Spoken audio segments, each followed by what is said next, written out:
I don't know if you're like me, but I've always had a very fraught relationship with my anger. When I was very young, my dad made it very clear to me that my anger was unacceptable and that I wasn't allowed to express it. And whenever I did express my anger, it was shut down and sometimes really aggressively. And so I learned very quickly at a very young age to hide it away. And as you can probably relate, it found ways of getting out anyways. Because that's the thing about feelings, is they will be heard, they will be felt. It's just a question of whether or not you're going to allow them to be felt within you, or you're going to have them take over and feel for you or feel as you. Recently I've been reading the introduction to Internal Family Systems by Richard Schwartz, the guy who invented internal family systems. He doesn't take the credit himself, though. He was a therapist, and when he was working in the 70s and 80s, he was a family therapist, and some of his clients would start talking about how there's a part of me that feels this, or there's a part of me that feels that.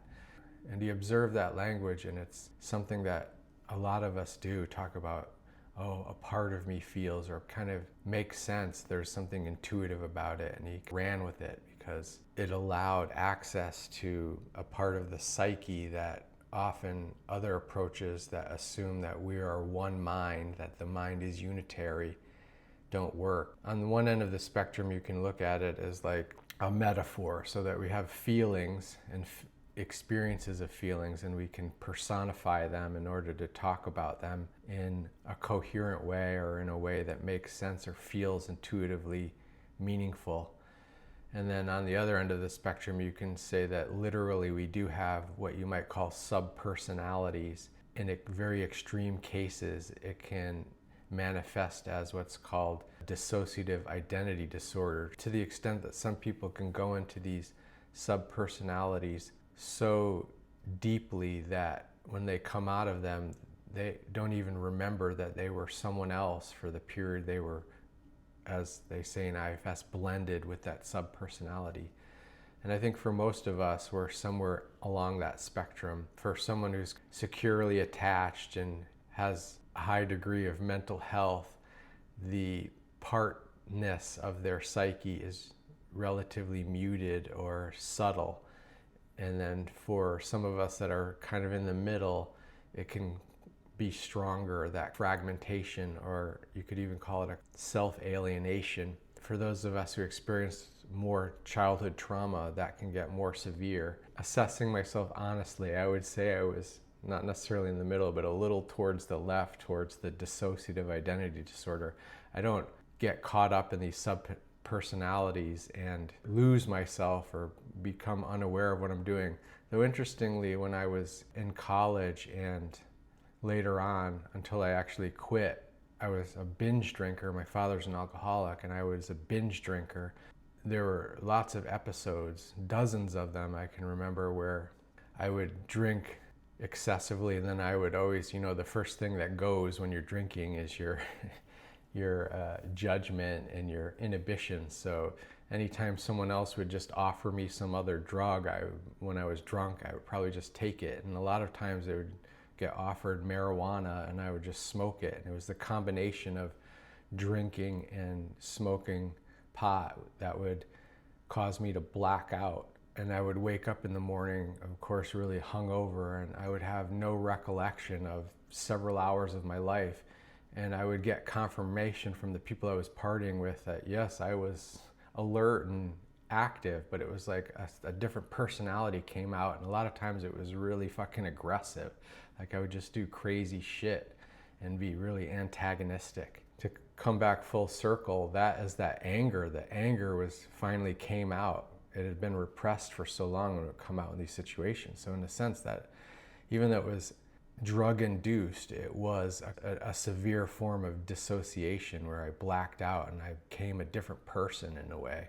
I don't know if you've ever experienced that, but it is a very unnerving experience to wake up in the morning and realize that you had done something or been somewhere and have no fucking recollection of it. So anyways, you think of that spectrum, and hopefully through a recovery process, we're moving away from the dissociation towards the integration. Thinking about my anger and how I hid it away, and it would come out in these unhealthy ways. One was the binge drinking and mixed with other drugs. And another way it would come out was just being sneaky, just being rebellious, just being contemptuous of authority, and doing things like stealing and lying and cheating. And I think about my relationship to my anger. There was another part of me that was very ashamed of my anger, and so it worked very hard. In IFS, this would be called a protector, to further exile that anger and repress it. There's a quote from this book that just really resonates about how we manage these unacceptable or exiled feelings that we have that you can talk about as parts. And Schwartz says, let's think of your anger as a child that you are watching over. Suppose you weren't able to control this child. Say they threw tantrums every night. That would be bad enough. But suppose that because those tantrums really bothered you, you constantly criticized the child and tried to keep them locked in their room for fear they'd embarrass you in public. You stayed home on weekends to make sure the child didn't run away, and you felt like a terrible caregiver because of the child's behavior. Suppose also that all of your reactions just made those tantrums worse because the child sensed that you'd like to be rid of them. Because of the way you relate to the child, the problem comes to consume your life. That just sounds exactly like how I treated my anger for so long. And it's not only a kind of a beautiful analogy of the kinds of relationships we have with ourselves internally, with our feelings, with our parts, but there's also a kind of literalness to it, because that anger for me is almost 4 years old or 3 years old, because that's when I learned as a system that the anger was unacceptable and had to be buried away.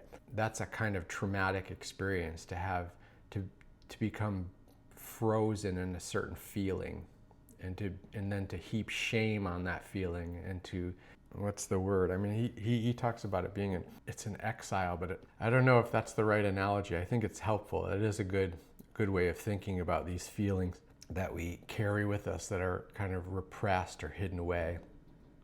But I think another one that has more emotional resonance for me is abandon. I essentially abandoned my anger. And because of that, at that age, it creates a splitting off of a personality that comes to embody that anger internally, cognitively in your brain.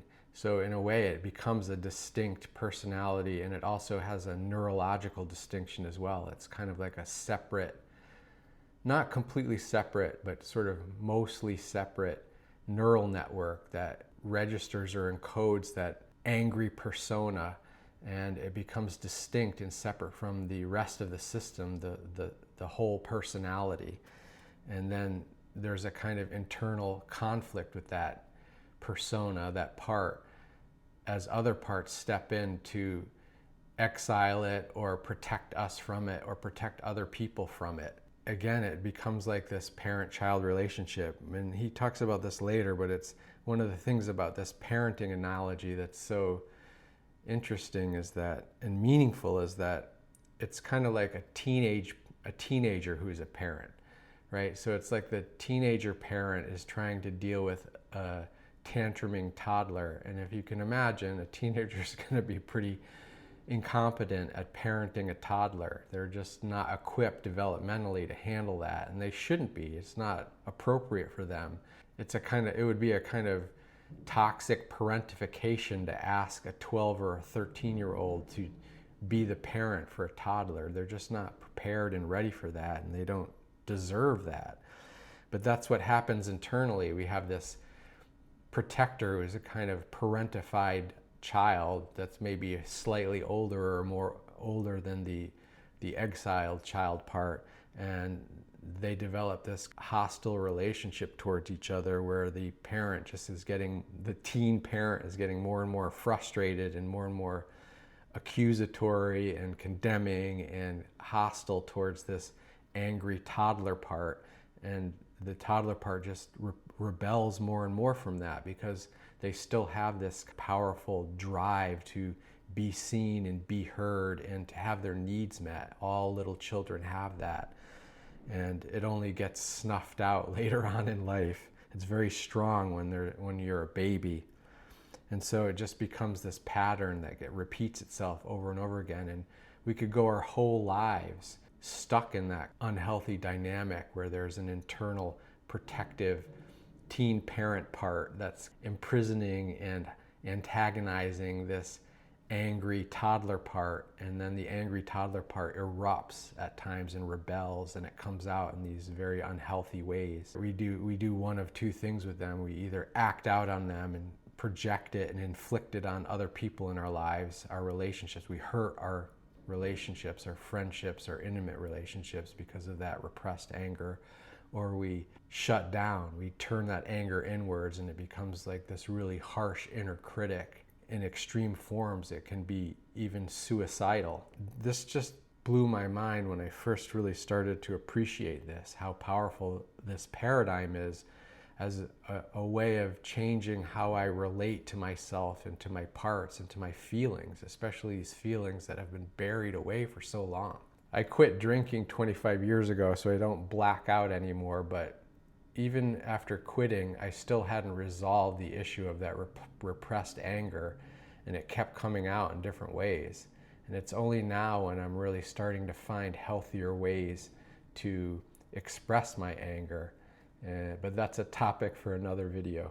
I think the important takeaway here is that we can find new ways of relating to these feelings that we've had so much shame about for so long. And especially for men, I think we have a very, culturally in America, we have a very toxic relationship with how we deal with anger.